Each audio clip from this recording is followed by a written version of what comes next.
Students, आज का जो इम्पोर्टेंट न्यूज़ है उनको हम रीड करेंगे। फर्स्ट न्यूज़ है कर्नाटका के बारे में। कर्नाटका के जो न्यू सीएम हैं उनके पर्सपेक्टिव से यहाँ पे मेंशन किया गया। अर्लियर जो सीएम है उनके द्वारा अपना जो रेजिग्नेशन है गवर्नर को सबमिट किया गया था। जिस पॉलिटिकल पार्टी के पास में वहाँ पे क्लियर मैंडेट है, उन्होंने न्यू लीडर को एज ए सीएम के रूप से चूज किया है। और अब आप देखिए कि उनके द्वारा ओथ प्रोसेस को कैरी आउट किया जाएगा 3 जून को। सीएम का जो पोस्ट है उसके रिगार्डिंग में क्या बेसिक इन्फॉर्मेशन है वो आपको पता होना चाहिए। हमारी कंट्री के अंदर आप देखें कि कॉन्स्टिट्यूशनल फ्रेमर्स के द्वारा पार्लियामेंट्री सिस्टम ऑफ गवर्नमेंट है उसको अडोप्ट किया गया था। पार्लियामेंट्री सिस्टम ऑफ गवर्नमेंट के अंदर में जिस तरीके से सेंटर के वहाँ पे प्राइम मिनिस्टर का पोस्ट हुआ करता है, उसी की सिमिलर काइंड के अंदर में जो पोस्ट है वो आपको स्टेट के अंदर में चीफ मिनिस्टर का देखने के लिए मिलेगा। अब देखिए कि चीफ मिनिस्टर का पोस्ट के बारे में यहाँ पे हमने रीड किया। क्या चीफ मिनिस्टर का जो टर्म हुआ करता है वो कॉन्स्टिट्यूशन ने फिक्स किया है क्या? तो कॉन्स्टिट्यूशन के द्वारा चीफ मिनिस्टर का जो टर्म है उसको फिक्स नहीं किया गया। प्लेजर ऑफ द जो गवर्नर हैं उनके बेसिस पे ये सर्व किया करते हैं। बट उसका मीनिंग ये नहीं है कि गवर्नर के द्वारा इनको कभी भी इनके पोस्ट से रिमूव है वो किया जा सकता है। इनके पास में अगर क्लियर मैंडेट है, क्लियर नंबर्स हैं गवर्नमेंट फॉर्मेशन के लिए, तो कंटिन्यूस अपना जो पावर है उसको कैरी आउट कर सकते हैं। बस इनका जो टर्म है, जो लेजिस्लेटिव असेंबली का 5 ईयर का टर्म हुआ करता है, वो वहाँ पे कंप्लीट है वो ना हुआ हो। इसके अलावा आपको चीफ मिनिस्टर पोस्ट के रिगार्डिंग में कौन से ऐसे आर्टिकल्स हैं उनके बारे में पता होना चाहिए। आप देखिए कि आर्टिकल 163 है वो मेंशन करता है कि हमारे यहाँ पे जो गवर्नर हैं काउंसिल ऑफ मिनिस्ट्री का जो एड एंड एडवाइस है उसके ऊपर वर्क को कैरी आउट करेंगे। आर्टिकल 164 है जो कि यहाँ पे काउंसिल ऑफ मिनिस्ट्री का जो अपॉइंटमेंट प्रोसेस है उसके बारे में मेंशन करता है कि किसी भी जो मिनिस्टर का जो अपॉइंटमेंट है, जो यहाँ पे चीफ मिनिस्टर के द्वारा अगर गवर्नर को कहा जाएगा, उसी पर्सन का एज ए मिनिस्टर के रूप से अपॉइंटमेंट है वो रहेगा। क्या स्टूडेंट्स, चीफ मिनिस्टर का कुछ यहाँ पे रिस्पॉन्सिबिलिटी भी हुआ करती है क्या? कि अगर गवर्नमेंट के द्वारा कोई डिसीजन लिया गया तो समय समय पे गवर्नर के साथ में उनको कम्युनिकेट करना होगा।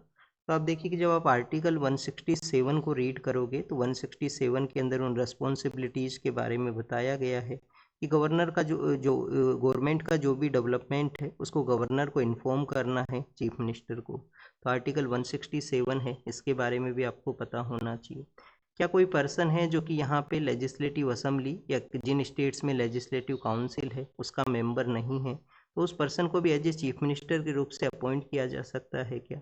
गवर्नर के द्वारा आप देखिए कि किसी भी पर्सन को एज ए चीफ मिनिस्टर के रूप से अपॉइंट किया जा सकता है, बट उसको मैंडेट ये है कि पर्सन को विद इन द 6 मंथ के समय में लेजिस्लेटिव असेंबली और लेजिस्लेटिव काउंसिल है उसका मेंबर है वो बनना होगा। तो ये कंडीशन है कि पर्सन अगर मेंबर नहीं है तो उस दौरान में भी उनको चीफ मिनिस्टर के रूप से अपॉइंट है वो किया जा सकता है। नेक्स्ट न्यूज अगर हम रीड करें तो सीयूटी का जो पेपर होता है जो कि यूनिवर्सिटी एग्ज़ाम के रिगार्डिंग में है, तो उस पेपर के अंदर में जो टेक्निकल इशू हुआ उसको यहाँ पे मेंशन किया गया है। सीयूटी का जो पेपर है वो एनटीए के द्वारा कंडक्ट किया जाता है, national testing agency. National testing agency जो कि मिनिस्ट्री ऑफ एजुकेशन के अंडर में आया करता है, और आप देखिए कि इसी एजेंसी के द्वारा नीट का जो एग्ज़ाम है उसको भी कंडक्ट किया जाता है, जिसके रिगार्डिंग में इश्यूज हुए थे और फिर से उस एग्ज़ाम को रीशेड्यूल है वो किया गया है। तो स्टूडेंट्स, यहाँ पे सीयूटी का पेपर, टेक्निकल इश्यूज उनके बारे में देखा। कल हमने एक कमेटी के बारे में भी रीड किया था, कैसे हमारा जो कंपटीशन एग्ज़ाम्स, स्पेशली जो यूनिवर्सिटी एंट्रेंस के लिए जो कंपटीशन एग्ज़ाम हुआ करते हैं, उसमें कैसे हमें जो इश्यूज़ हैं उनको रिजोल्व करना है, किस तरीके से एग्ज़ाम कंडक्ट के प्रोसेस के रिगार्डिंग में रिफॉर्म्स को कैरी आउट करना है। तो के राधाकृष्णन कमेटी है वो कॉन्स्टिट्यूट हुआ था। उन्होंने काफ़ी सारे रिकमेंड किए हैं कि कैसे हम एग्जामिनेशन प्रोसेस को यहाँ पे चेंज है उसको कैरी आउट करें। नीट का जो एग्ज़ाम जो कि मेडिकल कॉलेज में एंट्री के रिगार्डिंग में हुआ करता है, तो उसमें एनटीए ने आप देखिए कि कुछ सजेशन दिया है कि जो नेक्स्ट ईयर एग्ज़ाम कंडक्ट होगा वो कंप्यूटर बेस रहेगा, कंप्यूटर बेस के ऊपर में भी एग्ज़ाम कंडक्ट किया जाएगा। तो उसके भी आप देखिए कि कुछ इश्यूज हैं। कंप्यूटर बेस एग्ज़ाम के इशू हैं ये हैं कि रूरल एरिया से आने वाला जो स्टूडेंट है वो कैसे उसको डील करेगा, उसका आप देखिए कि एक हेजिटेंसी है वो हो सकता है। इसके अलावा स्टूडेंट्स, जो टेक्निकल वे में जो जिस तरीके से कंप्यूटर बेस एग्ज़ाम कंडक्ट होते हैं अदर एग्जामिनेशन प्रोसेस के अंदर में, तो वहाँ पे भी आप देखिए कि काफ़ी सारे इश्यूज हुआ करते हैं कि सेंटर के अंदर में कोई इशू हुआ, टेक्निकल कोई इशू हुआ, तो ऐसे भी काफ़ी सारे आपको जो हर एक एग्ज़ाम प्रोसेस के प्रॉब्लम्स हैं, बट जो एग्ज़ाम कंडक्ट करने वाली बॉडी है उसका रिस्पॉन्सिबिलिटी है कि उन प्रॉब्लम्स को वो ओवरकम करे, उनको रिजोल्व करे, जिससे कि ट्रांसपेरेंट मैनर के अंदर में एग्ज़ाम्स हैं वो कंडक्ट हों। एनटीए के बारे में आपको क्या पता होना चाहिए? सोसाइटी रजिस्ट्रेशन एक्ट के थ्रू इसको सेटअप किया गया है। मिनिस्ट्री ऑफ एजुकेशन के अंडर में ये बॉडी के रूप से इस्टेब्लिश है, ऑटोनोमस बॉडी है बेसिकली। बट आप देखिए कि फ़ंड के लिए मिनिस्ट्री ऑफ एजुकेशन के ऊपर ही ये डिपेंड करता है कि गवर्नमेंट इनको सपोर्ट प्रोवाइड करे, जिससे कि अपना वर्क है उसको कैरी आउट कर सकें। नेक्स्ट अगर हम रीड करें स्टूडेंट, जो अग्निवीर का जो स्कीम है उसके बारे में यहाँ पे फ़ोटो के थ्रू शो किया गया है कि जम्मू एंड कश्मीर के वहाँ पे आप देखिए कि जो अग्निवीर का जो बैच है वो पास होते हुए फैमिली मेम्बर्स के द्वारा जो जो सोल्जर्स हैं उनको यहाँ पे फेस किया गया, जो कि एक लास्ट आप देखिए कि परेड है जो हुआ करता है ट्रेनिंग के दौरान में, तो उसको यहाँ पे मेंशन किया गया है। अग्निवीर के बारे में क्या पता होना चाहिए? हमारा जो डिफेंस फोर्सेज है उसके अंदर में जो पर्सन्स हैं वो एज ए यूथ एज के ज़्यादा रहें, कि ज़्यादा से ज़्यादा संख्या में जो पर्सन हैं वो यूथ एज के रिगार्डिंग में नहीं। उसके लिए रिफॉर्म है वो लाया गया था, जिसका काफ़ी सारा प्रोटेस्ट भी हुआ है। स्पेशली हमारा जो रूरल एरियाज़ हैं, रूरल एरिया से बिलोंग करने वाले जो पर्सन हैं वो आप देखिए कि आर्मी के अंदर में जाना उसके लिए प्रिपेयर किया करते हैं। और जिस तरीके से जो सर्विस का जो टेन्योर इसमें रिड्यूस हुआ है, सभी लोगों के लिए रिड्यूस नहीं है कि जितने लोग यहाँ पे रिक्रूट किए जाएंगे, पर उनको सभी को आप देखिए कि जो आने वाला जो इनका पीरियड हुआ करता है उसके लिए एक्सटेंशन नहीं मिलता है। कुछ पर्सन्स को 4 ईयर के बाद में ही जो रिटायर कर दिया जाएगा या वापस से भेज दिया जाता है, और अदर जॉब अपॉर्चुनिटीज़ के अंदर में उनको प्रेफरेंस वो दिया जाता है। ये बेसिकली हमारा जो मिनिस्ट्रीज हैं उनके यहाँ पे गाइडलाइंस एग्जिस्ट करते हैं। तो अग्निवीर को इसी वजह से लाया गया था कि डिफेंस फोर्स में जो यूथ एज है उसको वहाँ पे इम्प्रूव है वो किया जा सके। नेक्स्ट अगर हम रीड करें स्टूडेंट्स, उत्तराखंड का जो टूरिज्म का एक एडवर्टाइजमेंट है वो पब्लिश हुआ है उत्तराखंड गवर्नमेंट का, जिसके अंदर में उन्होंने जो प्रयाग हैं जो वहाँ पे 4 धाम यात्रा हुआ करती हैं उसके बारे में फ़ोटो के थ्रू शो किया गया कि केदारनाथ है, बद्रीनाथ है, यमुनोत्री है और गंगोत्री है। 4 धाम आप हाईवे प्रोजेक्ट के बारे में भी इन प्लेसेस के पर्सपेक्टिव से रीड करते हो। एक जो प्लेस है वो सिखिज्म के पर्सपेक्टिव से भी इम्पोर्टेंट है, हेमकुंड साहिब का जो प्लेस है उत्तराखंड के अंदर में, उसको भी आप देखिए कि फ़ोटो के थ्रू शो किया गया है। एग्ज़ाम के लिए आपको क्या पता होना चाहिए? आप अपना जो एटलस है या आप अपना फ़ोन के अंदर में जो मैप है उसको ओपन करना, और ये जो 4 प्लेसेज हैं इनको एक बार अपना जो प्रैक्टिस है वो ज़रूर से करना कि नॉर्थ टू साउथ अगर हम मैपिंग करें तो कौन सा प्लेस है वो नॉर्दर्न पार्ट के अंदर में है, कौन सा प्लेस है वो सदर्न पार्ट के अंदर में है। और अगर हम मैपिंग करें वेस्ट से ईस्ट के लिए तो ये भी आपको पता होना चाहिए कि यमुनोत्री वेस्ट में है कि गंगोत्री है, या आप देखिए कि केदारनाथ है या बद्रीनाथ है। क्योंकि हो सकता है यूपीएससी ने जैसे एग्ज़ाम का पैटर्न को चेंज किया है, pattern means random type of questions आपसे पूछने लगे हैं, और ये जो 4 धाम प्लेसेज हैं वो कंटिन्यूस न्यूज़ में हुआ करते हैं, तो हो सके कोई क्वेश्चन आपसे इस तरीके से पूछ लिया जाए। स्टूडेंट्स इसके अलावा आप देखिए कि हमारे जो जो हिमालयन स्टेट्स हैं, हिमालयाज़ के एरिया में जो सिचुएटेड स्टेट्स हैं, वहाँ पे जिस तरीके से लोग टूरिज्म के लिए गए हैं वो भी एक कंसर्न को रेज करता है कि लोग अगर टूरिज्म के लिए ज़्यादा वहाँ पे जाएंगे तो वहाँ पे होटल इंडस्ट्री है, इन सब का डेवलपमेंट होगा। हमारा जो हिमालयन स्टेट्स हैं वो फ्रेजाइल सिचुएशन में है, वहाँ पे मोर प्रेशर है वो क्रिएट होगा।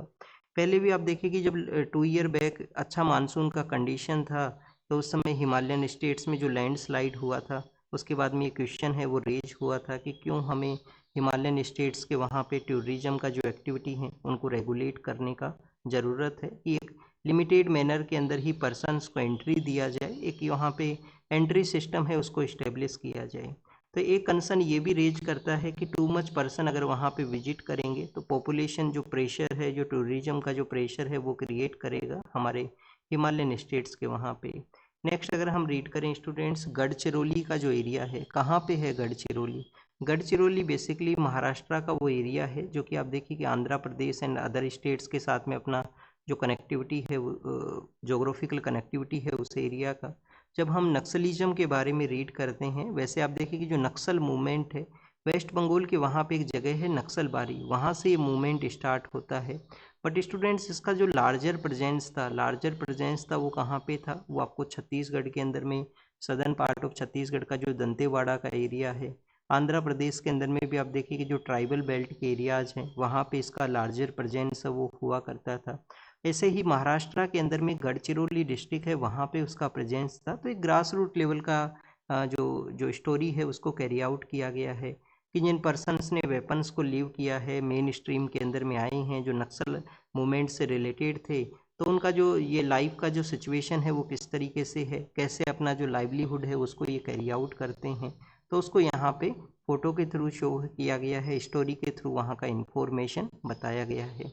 हमारी गवर्नमेंट के द्वारा आप देखिए कि जो मार्च का जो समय था वो टारगेट ईयर के रूप से रखा गया था कि 2026 के समय में, मार्च के समय नक्सल मूवमेंट है उसको कम्प्लीटली वे के अंदर में एलिमिनेट करना है, और लार्जर वे के अंदर में नक्सल मूवमेंट से रिलेटेड पर्सन्स को मेन स्ट्रीम के अंदर में भी लाया गया है, उनको रिहेबिलिटेशन का जो पॉलिसी है उसके थ्रू सपोर्ट भी प्रोवाइड किया गया है। और कभी आप देखिए कि हमारी कंट्री का जो इंटरनल बिगेस्ट थ्रेट के रूप से हम देखते थे कि कंट्री का सबसे बड़ा जो थ्रेट है इंटरनल एरिया के अंदर में, ये जो नक्सल मूवमेंट है, जिससे अफेक्टेड एरिया, जिससे इन्फ्लुएंस वाला एरिया को हम रेड कॉरिडोर के नाम से जाना करते थे।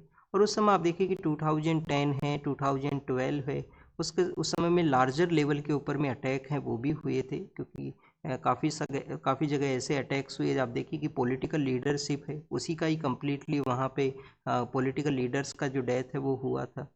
तो ऐसे काफ़ी सारे समय है वो रहा है, बट अब ओवर द ईयर्स हमारा सिक्योरिटी फोर्सेज ने टेक्निकल जो जो वहाँ पे इनपुट्स हैं उनको यूज करते हुए इन नक्सल मूवमेंट से रिलेटेड मूवमेंट को आप देखिए कि सप्रेस भी किया है। वहाँ पे डेवलपमेंट का जो प्रोजेक्ट्स हैं वो भी गए हैं, डेवलपमेंट प्रोजेक्ट्स जैसे कि कॉमन सिविलियन पर्सन को एजुकेशन प्रोवाइड करना हो, रोड का वहाँ पे कंस्ट्रक्शन करना हो। तो जो आइसोलेशन का जो एक्टिविटी था कि वो आइसोलेटेड है कम्प्लीटली, वहाँ पे एडमिनिस्ट्रेशन के साथ में उनका कोई कनेक्टिविटी नहीं है, उसको यहाँ पे लिटिल बिट चेंज करने का कोशिश किया गया, जिससे कि वो लोग हैं वो भी मेन स्ट्रीम में आए और नक्सल मूवमेंट के साथ में अपना जो इन्फ्लुएंस है वहाँ पे रिड्यूस हो। कोई भी मूवमेंट है वो कब चला करता है, उस मूवमेंट के लिए कैडर है, लोगों का प्रेजेंस होना चाहिए। ओवर द ईयर्स आप देखिए कि मूवमेंट के इस मूवमेंट के अंदर में जो कैडर का जो प्रेजेंस था वो भी रिड्यूस हुआ था कि लोग इससे साथ में जुड़ते नहीं थे। नेक्स्ट अगर हम रीड करें स्टूडेंट, 13 कंट्रीज का एक जॉइंट मिलिट्री एक्सरसाइज है उसको कैरी आउट किया गया है। अब ये जो जॉइंट मिलिट्री एक्सरसाइज है वो कहाँ पे हुआ है, मेघालय के अंदर में उमरोई नाम का जो जगह है वहाँ पे ये एक्सरसाइज को कैरी आउट किया गया। 13 कंट्री जिसमें म्यांमार का भी है, कंबोडिया भी है, भूटान भी है, इंडोनेशिया, लाओस, नेपाल, हमारे मैक्सिमम नाइबर कंट्रीज ही हैं, फिलीपाइंस भी यहाँ पे है, फिर सेशेल्स है, श्रीलंका है। तो इन कंट्रीज का ये जॉइंट मिलिट्री एक्सरसाइज है, प्रगति इस एक्सरसाइज का नाम है वो रखा गया है।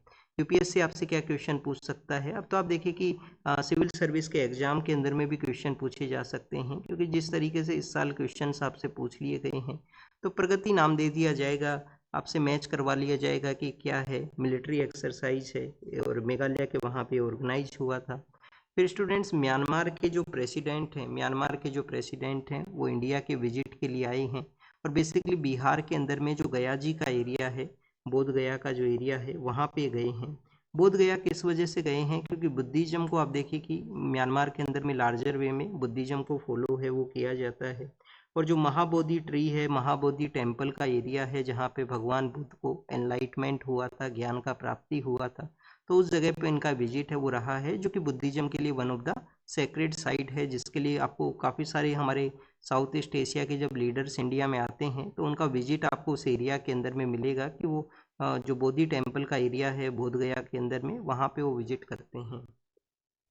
अब म्यांमार के जो लीडर इंडिया में आने वाले थे, वैसे तो इंटरनेशनल बिग कैट अलायंस के लिए, इंटरनेशनल बिग कैट अलायंस के लिए इंडिया में आने वाले थे, बट ये जो समिट जो होता था बिग कैट अलायंस का, उसको पोस्टपोन्ड है वो कर दिया गया है, बाद में ये ऑर्गेनाइज किया जाएगा। और ऐसे ही एक समिट और इंडिया में होने वाला था, India Africa forum summit, 4th India Africa forum summit India में ऑर्गेनाइज होता, उसको भी चेंज कर दिया गया। वो समिट्स को चेंज क्यों किया गया, इबोला का जो आउटब्रेक हुआ है, अफ्रीकन जो कंट्रीज के वहाँ पे इबोला का आउटब्रेक हुआ है उसकी वजह से।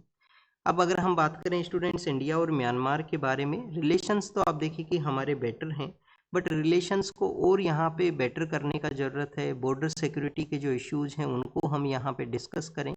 और बेसिकली स्टूडेंट्स आप देखिए कि जो म्यांमार के अंदर में जिनके द्वारा प्रेसिडेंसी लिया गया है, जो पावर के अंदर में है, उनके इलेक्शन के ऊपर में काफ़ी सारे क्वेश्चंस रेज होते हैं। फिर भी इंडिया अपना इंगेजमेंट है वो क्यों कैरी आउट करता है म्यांमार के इन लीडर के साथ में। इंगेजमेंट इस वजह से हम कैरी आउट करते हैं कि स्टूडेंट्स हमें हमारा जो नॉर्थ ईस्टर्न इंडिया है, जो मणिपुर का एरिया है, स्पेशली जो कि म्यांमार के साथ में एरिया शेयर करता है, और म्यांमार के अंदर में अगर इंस्टेबिलिटी होगा तो हमारे यहाँ पे भी जो जो वहाँ पे सोसाइटल जो इशू है उसको आप देखिए कि फ्यूल है वो प्रोवाइड कर सकता है। स्पेशली जो चीन स्टेट का एरिया है जो कि एरिया शेयर करता है हमारे कंट्री के साथ में, सेंगेन का एरिया है जो भी एरिया शेयर करता है म्यांमार का वो रीजन, तो इनस्टेबिलिटी प्रोवाइड कर सकता है। हमारा नाइबरहुड है वो स्टेबल सिचुएशन के अंदर में होना चाहिए। इस वजह से हमारा जो ये इंगेजमेंट है वो कैरी आउट हुआ है म्यांमार के साथ में। सेकंड आप देखिए कि फ्री मूवमेंट रिजाइम का भी एक कॉन्सेप्ट एग्जिस्ट करता है कि जो कि tribal section north eastern part of India के, उनका विदाउट वीज़ा के प्रोसेस के लिए 1 किलोमीटर तक का जो डिस्टेंस है वो अलाउ करता है, कितना किलोमीटर तक एक दूसरे के वहाँ पे जा सकते हो। जब से मणिपुर का इशू है फ्री मूवमेंट रिजाइम को सस्पेंड भी किया गया है मिनिस्ट्री ऑफ होम अफेयर्स के द्वारा। तो उन सब एरियाज़ के बारे में डिस्कशन है वो यहाँ पे रहेगा। एक और आपको पता होना चाहिए, आप काफ़ी बार रोहिंग्या मुस्लिम्स के बारे में रीड करते हो। रोहिंग्या मुस्लिम आप देखिए कि म्यांमार का ही वो रखाइन स्टेट का एरिया है, रखाइन स्टेट का एरिया है जहाँ पे मेन जो कंट्री है वो बुद्धिस्ट डोमिनेटेड है, बट रखाइन स्टेट के अंदर में आपको जो जो वहाँ पे आपको रोहिंग्या मुस्लिम्स हैं उनका प्रेजेंस मिलेगा। तो उनके अगेंस्ट में एट्रोसिटी होती हैं, उनके अगेंस्ट में वायलेंस होता है, वो लोग वहाँ से माइग्रेट करते हैं। और इंडिया है, बांग्लादेश है, और भी काफ़ी सारे साउथ ईस्ट एशिया के कंट्री हैं जहाँ पे वो जाया करते हैं। तो स्टूडेंट्स उस इशू के बारे में भी डिस्कशन हो सकता है कि कैसे हम जो इलीगल माइग्रेशन है, इलीगल जो इन्फिल्ट्रेटर्स हैं उनको हम यहाँ पे रोकें। नेक्स्ट अगर हम रीड करें स्टूडेंट्स यहाँ पे जो न्यूज़ है वो है ब्रह्मोस मिसाइल के बारे में। अब देखिए कि ब्रह्मोस मिसाइल जो कि हमारा कंट्री और रसिया का एक जॉइंट वे के अंदर में जिसको डेवलप किया गया था, रसिया का जो रिवर है, इंडिया का जो ब्रह्मपुत्रा रिवर है, उसके नेम के ऊपर में मिसाइल का नाम है वो रखा गया। स्टूडेंट्स इस मिसाइल को परचेज करने के लिए साउथ ईस्ट एशिया के काफ़ी सारे कंट्रीज़ का प्रपोजल है। जैसे कि हमने फिलीपाइंस के साथ में तो एक जो फर्स्ट फॉरेन बायर है वो बनता है। फिलीपाइंस नाम का जो कंट्री है, फिलीपाइंस जो है वो फर्स्ट फॉरेन कंट्री बना है जिसने कि ब्रह्मोस मिसाइल का जो बाई करने का जो एग्रीमेंट है उसको साइन किया। अगर हम यहाँ पे अदर कंट्रीज के बारे में देखें, वियतनाम में भी आप देखिए कि साइन किया है, वियतनाम के लीडर्स के द्वारा भी साइन किया गया। और यहाँ पे जो इंडोनेशिया है उनका डिस्कशन अभी फाइनल स्टेज के अंदर में है। ये हमारे जो डिफेंस सेक्रेटरी हैं उन्होंने सेंग्रीला नाम का जो जो एक सिक्योरिटी डायलॉग होता है, डिप्लोमेटिक डायलॉग होता है सिंगापुर के वहाँ पे, उस डिस्कशन के दौरान में ये स्टेटमेंट में कहा है कि इस तरीके से फिलीपाइंस पहला कंट्री है जो ब्रह्मोस को बाई किया, और वियतनाम और इंडोनेशिया है वो इस फेज के अंदर में है। जल्द ही जो एग्रीमेंट कंप्लीट होगा तो उनको भी ब्रह्मोस है वो दे दिया जाएगा। तो ये क्या शो करता है? शो ये करता है हमारा जो डिफेंस का जो मैन्युफैक्चरिंग है उसको, और एटलीस्ट आप देखिए कि यहाँ पे डिफेंस मैन्युफैक्चरिंग की वजह से ही ब्रह्मोस को जो मैन्युफैक्चर किया गया वो अदर कंट्रीज़ के लिए हम सप्लाई हैं वो कर पा रहे हैं। नेक्स्ट अगर हम रीड करें तो नेशनल फैमिली हेल्थ सर्वे के बारे में है। 6 सर्वे आप देखिए कि रिलीज हुआ है। उसका ये जो डाटा है वो आपको पता होना चाहिए। मेंस एग्जाम के अंदर में आप कोट कर सकते हो इन डाटाज को। जैसे आपसे कोई सोसाइटल आंसर पूछा जाए, वुमेन्स का सिचुएशन जो कि आपके जीएस पेपर 1 के सिलेबस के अंदर में भी है। जीएस पेपर 2 में आप देखिए कि डायरेक्टली वुमेन्स के बारे में नहीं मेंशन है, बट वहाँ पे पॉलिसी पर्सपेक्टिव से क्वेश्चन हो सकता है, क्योंकि पॉलिसी का एनालिसिस है, गवर्नमेंट का जो डिसीजन ग्रास रूट लेवल के ऊपर में कैसे इम्पैक्ट करता है, वहाँ पे आपसे क्वेश्चन हो सकते हैं। जीएस पेपर 3 में आपको इकोनॉमिकल पर्सपेक्टिव से पूछ लिया जाए। और इन आंसर्स को तो सॉरी ये जो डाटा है उनको तो आप अपने ऐसे के अंदर में भी, आपका जो ऑप्शनल है, ऑप्शनल आपका सोशोलॉजी है या कोई अदर ऑप्शनल है, तो वहाँ पे भी आप इनको कोट है वो कर सकते हो। नेक्स्ट आप देखिए कि स्टूडेंट्स ये तो हमने फैमिली हेल्थ सर्वे के बारे में देखा। इससे पहले हमने जो रिपोर्ट रीड किया था उसमें क्या पॉइंट थे? उसमें पॉइंट ये थे कि हमारे यहाँ पे इंस्टीट्यूशनल जो जो चाइल्ड का जो जो बर्थ है वो होने लगा है। Over the years institutionalisation of delivery system है वो एग्जिस्टेंस में आया है, जिसमें हमने हेल्थ एक्टिविस्ट जो हैं, आशा हेल्थ एक्टिविस्ट है, एएनएम है और आंगनवाड़ी वर्कर्स हैं, उनके इम्पोर्टेंट रोल को आपको बताया था। अब यहाँ पे जो सी सेक्शन के थ्रू जो बर्थ होना और ओबेसिटी का इंक्रीज होना, इसका रीजन यहाँ पे मेंशन किया गया है।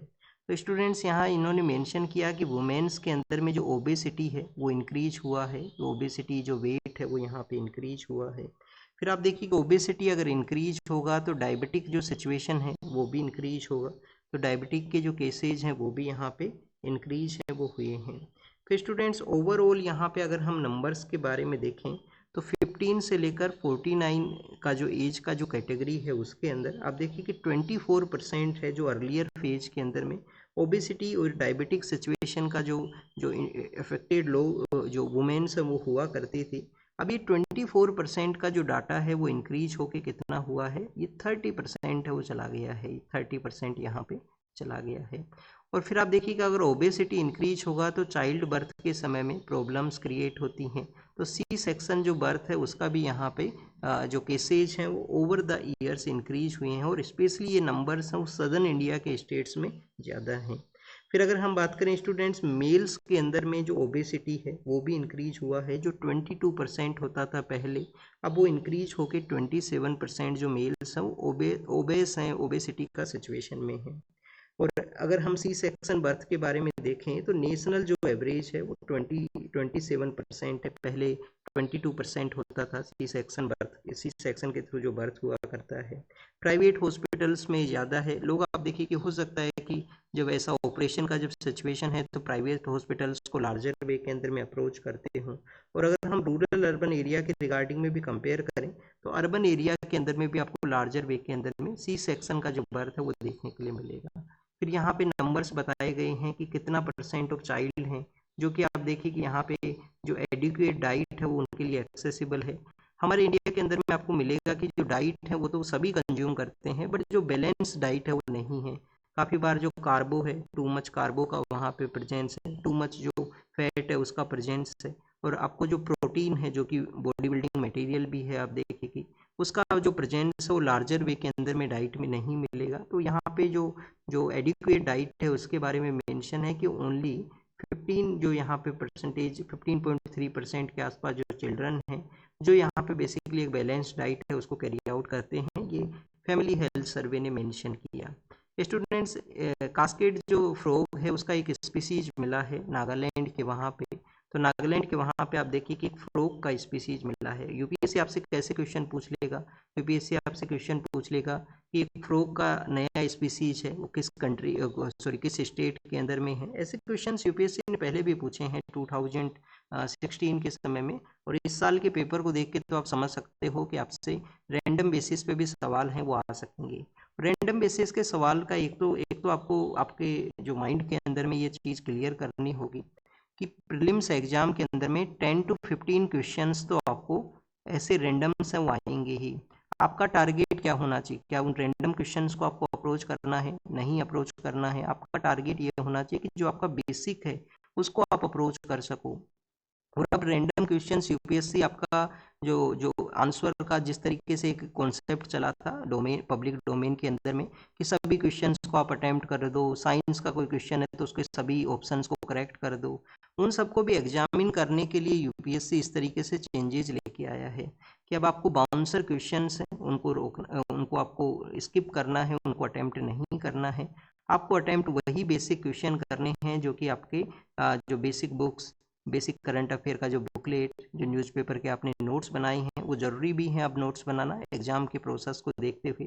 और नोट्स तो आप देखिएगा आपको मेंस का आंसर राइटिंग हर जगह हेल्प है वो प्रोवाइड करेंगे। तो स्टूडेंट्स बेसिक्स के ऊपर में ही आपको ध्यान रखना है। अगर आप इस साल का भी प्रीलिम्स का पेपर देखोगे तो ये जो जो यहाँ पे 10 to 15 क्वेश्चन जो कि रैंडम हुआ करते हैं ये इंक्रीज होके कितना हो जाएंगे, ये आप देखिए कि हो सकता है 20 हो जाएं, 25 चले जाएं, कि 25% जो पेपर्स है वो यहाँ पे कम्प्लीटली रैंडम या completely weird kind of questions आपसे पूछ लिए गए। रेस्ट ऑफ द क्वेश्चंस को आपको फोकस करना है। अगर आप यहाँ पे रेस्ट ऑफ द क्वेश्चंस वो कितने हैं, रेस्ट ऑफ द क्वेश्चंस हैं 75 हैं। 75 में अगर आप स्टूडेंट्स यहाँ पे भी अगर आप यहाँ पे आप 30 या 40 क्वेश्चंस को अप्रोच करते हो, 30-40 क्वेश्चंस आपके कम्प्लीटली करेक्ट होते हैं, तो आप देखिए कि आपका यहाँ पे जो चांसेस हैं इस वाले एग्जाम के अंदर में, इस वाले प्रीलिम्स के अंदर में जो स्टूडेंट 70 के आसपास स्कोर कर रहे हैं उनको भी मेंस का प्रैक्टिस तो सभी को करना चाहिए अगर एक बार प्रीलिम्स आपने दे दिया है, क्योंकि अल्टीमेट गेम है वो मेंस का है। और अगर आपको कोई बैकअप एग्जाम के लिए नहीं जाना है, बट जो 70 मार्क्स जो सिक्योर कर रहे हैं, 75 कर रहे हैं, उनको तो मेंस का करना ज़रूरी है, क्योंकि वो नियर द बॉर्डर हैं, चांसेज हैं उनके यहाँ पे क्लियर होने की। और यही क्वेश्चंस को टारगेट रखना है, बेसिक क्वेश्चंस को ही। ऐसे रैंडम एक रैंडम क्वेश्चन आपका सोल्व भी हो जाएगा आपके एक्स्ट्रा ऑर्डिनरी नॉलेज से, आपके बैकग्राउंड की वजह से, तो वो आपका एग्जाम प्रोसेस में आपके लिए नहीं है कि उन random weird kind of questions को आप टारगेट करो। तो कास्केड फ्रॉग है, एक स्पीसीज है, नागालैंड के वहाँ पे मिला है, जो कि वहाँ पे एक न्यू काइंड ऑफ हैबिटाट है उसको शो करता है। जो हमारे एक पर्सन हैं जो कि इन एनिमल्स के रिसर्च के रिगार्डिंग में ही थे, उनके नाम के ऊपर में इसका नाम रखा गया है। नाम उनका कमल नाम है, तो उसके ऊपर में इनका नाम है। एग्जाम के लिए और क्या पता होना चाहिए, ज़्यादा कुछ इन्फॉर्मेशन नहीं पता होना चाहिए, बट वाटर एरिया में, वाटर के अंदर में जो पोल्यूशन इंक्रीज हुआ है, वो आप देखिए कि कैसे जो फ्रॉग हैं उनकी स्किन को भी इम्पेक्ट किया है। ये हमने कुछ दिनों पहले साइंस के पेज के ऊपर में एक न्यूज़ में रीड किया था, कि साइंस का जो पेज आया करता है डेली हिंदू के अंदर में, तो उसमें आप देखिए कि मेंशन था कि over the years water pollution की वजह से जो फ्रॉग हैं, फ्रॉग का जो आप देखिए कि स्किन है उसको इम्पेक्ट हुआ है। नेक्स्ट अगर हम रीड करें, ग्रीवेंस ऑनलाइन के बारे में है कि हमारे यहाँ पे जो लोग हैं उनको जो ग्रीवेंस हैं, जो प्रॉब्लम्स हैं, उसको वो अप्रोच कर सकें, अपना जो प्रॉब्लम है उसको बता सकें। तो क्या यहाँ पे डेवलप किया गया, एक चैट बोर्ड को डेवलप किया गया है। नाम क्या है, नाम है समाधान। समाधान मीन सॉल्यूशन। समाधान दीदी के नाम से एक चैट बोर्ड है, वो यहाँ पे डेवलप हुआ है, समाधान दीदी। अभी किसने डेवलप किया है, department of administrative reforms and public grievance, department of administrative reforms and public grievance ने, और भाषिनी नाम का जो एआई प्लेटफॉर्म है उनके कोलोब्रेशन के थ्रू समाधान दीदी को डेवलप किया गया। चैट बोट है, लोग अपना प्रॉब्लम्स को यहाँ पे फाइल करेंगे। नेक्स्ट अगर हम रीड करें, हमारा जो सोलार का जो प्रोडक्शन है उसके ऊपर इम्पैक्ट के बारे में बताया गया, कि हमारे जो नॉर्दर्न पार्ट ऑफ स्टेट्स हैं जहाँ पे लार्जर वे के अंदर में हम सोलार का जनरेशन कर सकते हैं, सोलार जो एनर्जी है उसका। तो बेसिकली आप देखिए कि जो एयर पोल्यूशन है, वो एक रोल प्ले करता है। स्पेशली जो एरोसोल्स जो बना करते हैं हमारे नॉर्दर्न पार्ट के अंदर में, तो सोलार जो पावर का जो अमाउंट है उसको ये रिड्यूस करेगा। 9.6% यहाँ पे मेंशन है, वो किया गया है। पहले आप देखिए, अब इसको कैसे रोका जाए। हमारे यहाँ पे एक अप्रोच था, फ्लू गैस डिसल्फ्राइजेशन का एक अप्रोच था मिनिस्ट्री ऑफ एनवायरनमेंट का, कि हमारे जो कोल के पावर प्लांट्स हैं वो इन सिस्टम को इम्प्लीमेंट करें, उनका चिमनी के अंदर में लगाएं, जिससे कि जो सल्फर डाइऑक्साइड्स हैं, जो एरोसोल्स हैं, जो यहाँ पे पोल्यूटेंट्स हैं, उनका कम से कम रिलीज हो। बट आप देखिए कि अभी रिसेंटली गवर्नमेंट ने उन रूल्स के अंदर में कुछ अमेंड किया है, कि केस बाय केस बेसिस के ऊपर में आप यहाँ पे इम्प्लीमेंट करोगे। केस बाय केस बेसिस के ऊपर में किस तरीके से, कि अगर कोई अर्बन एरिया के पास में है या नहीं है, एक यहाँ पे हर एक जो वहाँ पे जो थर्मल प्लांट है उसके रिगार्डिंग में चेंजेज हैं वो किए गए हैं। तो उसके बाद में ही ये मेंशन है कि एरोसोल्स का टू मच प्रेजेंस होने की वजह से, एयर के अंदर में पोल्यूशन होने की वजह से, जो सोलार पावर का हमारे आउटपुट है, जो पोटेंशियल है, उसमें रिडक्शन है वो हुआ है। नेक्स्ट अगर हम रीड करें तो स्टूडेंट्स यहाँ पे आइस एप्पल के बारे में है। आइस एप्पल, जिसको कि नॉर्दर्न पार्ट ऑफ इंडिया के अंदर में ताड़गोला के नाम से भी जाना करते हैं, अलग अलग स्टेट्स के अंदर में इसका जो नाम है वो डिफरेंट हुआ करता है।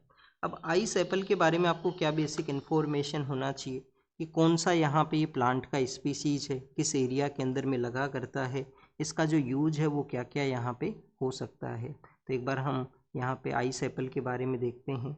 आइस एप्पल जो कि समर के मंथ के समय में आया करता है नॉर्दर्न पार्ट ऑफ इंडिया के अंदर में, इसको ताड़गोला के नाम से जानते हैं। लार्जली वे के अंदर में हमारे कौन से स्टेट्स है जहाँ पे मिला करता है, लार्जली वे के अंदर में आप देखिए कि तमिलनाडु है।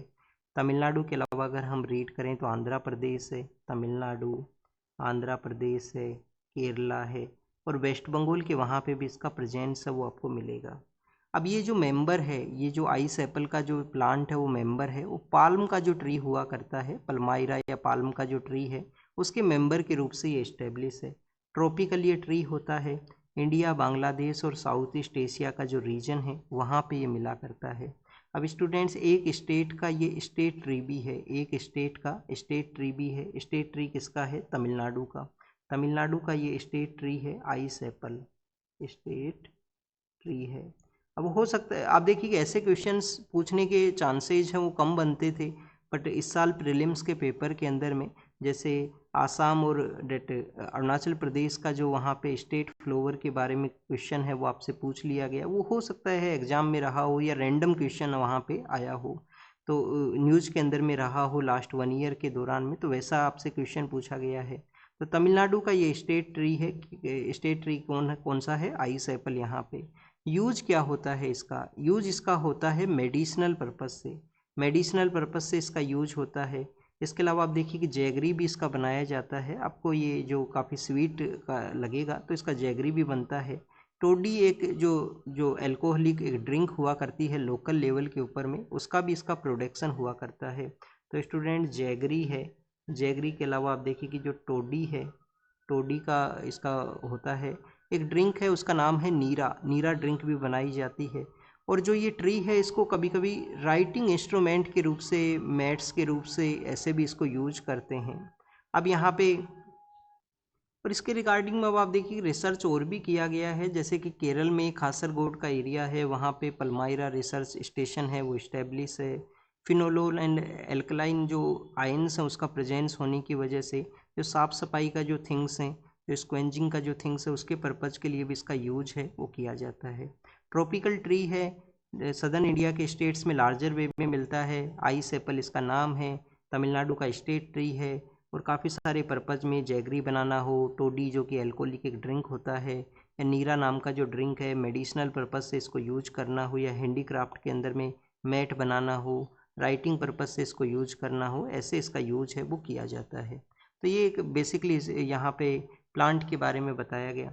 काफ़ी बार आप देखिए कि समर के समय में टेम्परेचर डिक्लाइन करेगा, बारिश होगा या कुछ कंडीशन होगा, टेम्परेचर डिक्लाइन करेगा और फिर से जो टेम्परेचर अपने पीक के ऊपर पहुंचता है जो हीट वेव के रिगार्डिंग में, तो वो कंडीशन आपको ज़्यादा जो प्रॉब्लम है वो क्रिएट करती है। उसका रीज़न है वो क्या होता है? रीज़न यहाँ पे बताया गया है हीट अडेप्टेशन में लॉस होना, कि हीट का जो आपका अडेप्टेशन का कैपेबिलिटी है उसमें लॉस होता है। एक फेवरेबल जो आपका क्लाइमेटिक जो वेदर कंडीशन रहेगा, तो आप उस तरीके से जो हार्श वेदर है उसको फेस करने का जो आपका अडेप्टेबिलिटी है उसमें लॉस होगा। तो हीट अडेप्टेबिलिटी में लॉस होना। ब्लड वेसल्स हैं वो लेस प्रिपेयर होती हैं एक्सपेंड करने के लिए, ये फिर से सडनली टेम्परेचर राइज करेगा तो आपका जो ब्लड वेसल हैं वो लेस प्रिपेयर हुआ करती हैं। इसके अलावा आप देखिए कि आप जो आपका पसीना निकलता है, स्वेटनिंग है, वो भी लेस वहाँ पे रेडी होने की वजह से आपको जब टेम्परेचर कम होने के बाद में एक फेवरेबल वेदर कंडीशन के बाद में फिर से हार्श वेदर का जब कंडीशन आता है, तो बॉडी को आप देखिए कि लार्जर वे में जो वो कंडीशंस है वो जो इम्पैक्ट है वो किया करती है। फिर इंडिया का जो होटिंग कंडीशन है कि टेम्परेचर कैसे राइज किया है उसके बारे में यहाँ पे मेंशन कर दिया गया है। प्रॉब्लम ये नहीं है कि हमारा जो मैक्सिमम टेम्परेचर है वो राइज कर रहा है, मैक्सिमम टेम्परेचर आप देखिए कि एक इक्विवेलेंट सिचुएशन में है, जैसा हुआ करता है 45 है, 44 है, कुछ समय के लिए जाया करता है। बट हमारा मिनिमम जो टेम्परेचर है कि नाइट के समय टेम्परेचर रिड्यूस होता है, वो यहाँ पे इंक्रीजिंग नंबर्स के अंदर में है, वो इंक्रीजिंग नंबर्स में है। क्या रीज़न हो सकता है? एक तो आप देखिए अर्बनाइजेशन में टू मच कंक्रीट होना भी एक रीज़न है। कैसे रीज़न है? कि जो मिट्टी जो होती है ना, जो रेत होती है, रेत आप देखिए कि उसका जो स्पेसिफिक हीट ऑफ रेजिस्टिविटी है जल्दी गर्म होती है और जल्दी ही आपको ठंडी देखने के लिए मिलती है। ठंडा किस तरीके से आप ऑब्जर्व करना कि जहाँ पे मिट्टी अच्छी है वहाँ पे आपको नाइट के समय में 9 या 10 के आसपास काफ़ी बेटर कंडीशंस वो होती हैं। बट अगर आप देखोगे कि जो कंक्रीट एरिया है, सीमेंटेड एरिया है टू मच, वहाँ पे वो अगर हीट होता है तो उसका हीट भी आप देखिए कि जो रिलीज होते होते काफ़ी समय लगेगा और जब तक फिर से जो डे है वो राइज करता है, नया दिन होता है, फिर से वो हीट करेगा। तो ये एक रीज़न हो सकता है। और जो अदर रीज़न बताया गया है वो अल नीनो इफ़ेक्ट को भी बताया गया है कि अल नीनो की वजह से भी हमारे यहाँ पे इस तरीके से जो इफ़ेक्ट है वो आया है। नेक्स्ट अगर हम रीड करें तो कोल गैसिफिकेशन के बारे में है। कोल गैसिफिकेशन के बारे में यहाँ पे मेंशन किया गया, तो है क्या coal gasification? First of all आपको ये पता होना चाहिए कि सिंथेटिक जो नेचुरल गैस है उसका एक्सट्रैक्शन है, मिथेनॉल का है, अमोनियम नाइट्रेट का है। तो इन गैसेज का एक्सट्रैक्शन को हम कोल गैसिफिकेशन बोला करते हैं। कोई यहाँ पे एक डिफरेंट अप्रोच है। सो गवर्नमेंट के द्वारा एक प्रपोजल रखा गया है कि कोल गैसिफिकेशन के अंदर में कोल का जो कन्वर्जन है वो सिंथेटिक गैस के अंदर में किया जाएगा। कोल का जो कन्वर्जन है वो किसके अंदर में किया जाएगा? सिन गैस या सिंथेटिक गैस है उसके अंदर में किया जाएगा। और सिन गैस जिसके थ्रू आप देखिए कि जो प्रोड्यूस करने में जो डाउन स्ट्रीम प्रोडक्ट्स हैं, जैसे कि यूरिया है, मिथेनॉल है, अमोनियम नाइट्रेट है, सिंथेटिक नेचुरल गैस है, हाइड्रोजन है और डाई मिथाइल नाम के जो प्रोडक्ट्स हैं उनको यहाँ पे प्रोड्यूस करने में वो जो फर्दर हेल्प है वो प्रोवाइड करेगा। गवर्नमेंट का हमारा जो डाटा है वो क्या शो करता है कि 401 बिलियन टन्स के आसपास कोल का प्रेजेंस है हमारे पास में, और 47 बिलियन टन्स का जो लिग्नाइट है उसका प्रेजेंस है। और बोथ को आप देखिए कि यूज करते हुए एक रेशनल एक पॉइंट है वो बताया गया है। कोल गैसिफिकेशन के थ्रू में हम बेटर यूटिलाइज हैं, ग्रेटर यूटिलाइजेशन है वो रिसोर्सेज का कर हैं वो सकते हैं, जिससे कि हम इंपोर्ट के ऊपर में जो डिपेंडेंस है वो हमारा यहाँ पे रिड्यूस हो। फिर कोल मिनिस्ट्री का आप देखिए एस्टिमेट आया है कि इंडिया का जो इंपोर्ट है वो 1/5 इसका जो यूरिया है उसको इंपोर्ट किया करता है, यूरिया का इंपोर्ट रिक्वायर्ड हुआ करता है। फिर अगर हम अमोनिया के यहाँ पे इंपोर्ट के बारे में देखें तो उसका भी इंपोर्ट हुआ करता है, और मिथेनॉल का भी आप देखिए कि इंपोर्ट है वो हुआ करता है। तो कोल गैसिफिकेशन का जो टारगेट रखा गया है कि 100 मिलियन टन्स का हमें कोल गैसिफिकेशन करना है बाय द 2030। तो कितना करना है coal gasification? 100 million tons by 2030। ये हमारा टारगेट है जो रिसेंटली अभी जो स्कीम यहाँ पे अनाउंस हुआ गया है। गवर्नमेंट का जो एम है, जो सपोर्ट है गैसिफिकेशन के लिए, वो है 75 मिलियन टन्स का जो कोल है या लिग्नाइट है जो 2030 के टारगेट तक हम यहाँ पे पहुँचें कि 75 मिलियन तक का तो हम 2030 तक जो गवर्नमेंट है वो उसको यहाँ पे सपोर्ट प्रोवाइड करेगा।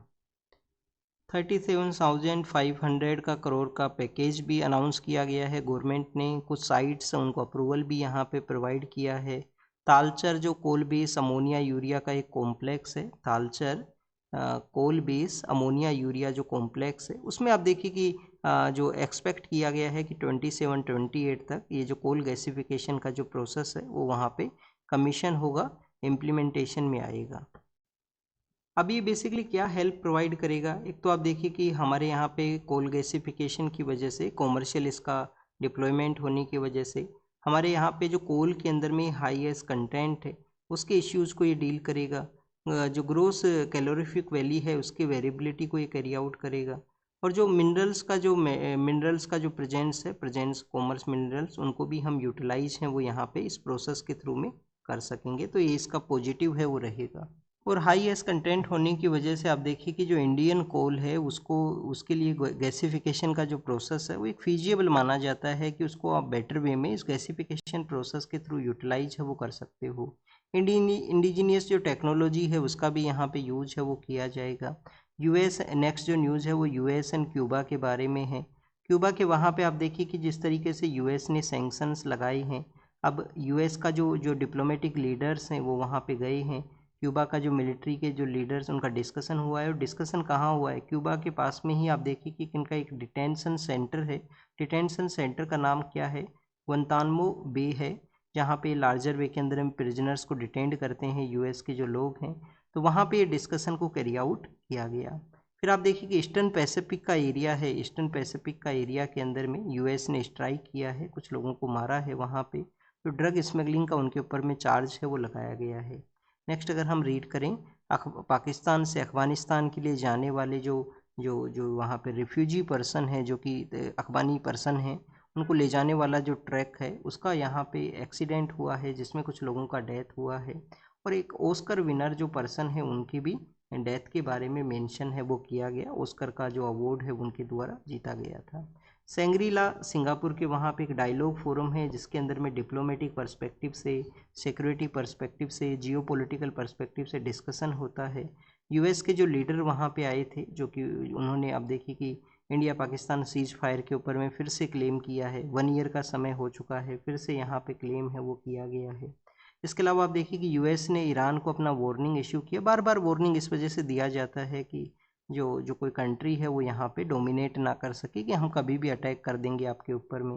बट आप देखिए कि यूएस के लिए जो ईरान के ऊपर जो अटैक करना एक ऐसा इशू क्रिएट हुआ है कि जिसकी वजह से ग्लोबल इकोनॉमी के अंदर में भी आप देखिए कि इम्पैक्ट हुआ है। मैक्सिमम कंट्रीज़ को जो फ्यूल का जो सप्लाई है वो नहीं हो पाया वहाँ पे। और इस एक ट्रैप काइंड ऑफ वॉर था, जिससे विड्रोवल करना भी यूएस के लिए अब इम्पॉसिबल टास्क रहा कि काफ़ी दिन हो गए फिर भी विड्रोवल है वो नहीं हो पाया, कोई कंक्लूजन है वो भी नहीं हो पाया कि ईरान के वहाँ पे किसी तरीके से पावर के अंदर में कोई चेंज हुआ हो, या आप देखिए कि स्टेट ऑफ हॉर्मुज का एक्सेसिबिलिटी इंक्रीज हो गया हो। उल्टा आपको स्टेट ऑफ हॉर्मुज का जो एरिया है वहाँ पे आप देखिए कि ब्लॉकेज है वो लगा है। डब्ल्यूएचओ के जो चीफ हैं, जो कि डेमोक्रेटिक रिपब्लिक ऑफ कॉन्गो का जो एरिया है, जो कि इटूरी नाम का एक प्रोविंस है, वहाँ पे आप देखिए कि ईस्टर्न पार्ट ऑफ उस कॉन्गो के एरिया में विजिट करेंगे। तो विजिट इस वजह से किया गया है कि इबोला का वहाँ पे आउटब्रेक हुआ। तो डब्ल्यूएचओ के द्वारा तो आप देखिए कि public health emergency of international concern के रूप से भी इबोला को बताया गया है। अब ये जो न्यू आउटब्रेक है कॉन्गो के वहाँ पे। नेक्स्ट अगर हम रीड करें स्टूडेंट, संडे का जो द हिंदू न्यूज़पेपर है उसमें आप देखिए कि फ़ोटोज़ के थ्रू शो किया जाता है। तो इसमें आपको फ़ोटोज़ के थ्रू शो किया गया है वेस्टर्न पार्ट ऑफ राजस्थान के वहाँ पे, कि वेस्टर्न पार्ट ऑफ राजस्थान के अंदर में कैसे वाटर है वो लाया गया। तो इंदिरा गांधी जो कैनाल है, इंदिरा गांधी कैनाल सिस्टम है, जो कि हरियाणा के थ्रू आता है, हरियाणा पंजाब के थ्रू। और आप देखिए कि वेस्टर्न पार्ट ऑफ राजस्थान को जो वाटर है उसका अवेलेबिलिटी होता है इस कैनाल के थ्रू। वहाँ पे पानी का सिस्टम कैसा है, पानी आप देखिए कि ग्राउंड वाटर है वो काफ़ी डीप वे के अंदर में है, ग्राउंड वाटर काफ़ी डीप में है। फोटो में आप देखना कि आपको यहाँ पे जो वॉल है उसको शो किया गया है। कुछ ऐसे कुएँ होते हैं जो एक्सेसिबल हुआ करते हैं, जिनसे कि पानी निकाला करते हैं वहाँ का कम्युनिटीज़। आपको एक और डेजर्ट एरिया में कुछ ऐसा भी कंडीशंस मिलेंगी कि ये तो आप देखिए कि मैन मेड है, बट कभी कभी डेजर्ट एरिया में आप देखना कि आपको एक सडनली आप देखिए कि आपको वाटर का जो बॉडी है वो मिलेगा और उसमें पानी है वो भरा होता है, पानी उसमें होता है। तो ऐसे भी कुछ यहाँ पे क्रिएचर हैं वो हुआ करते हैं, नेचुरल जो क्रिएचर हैं।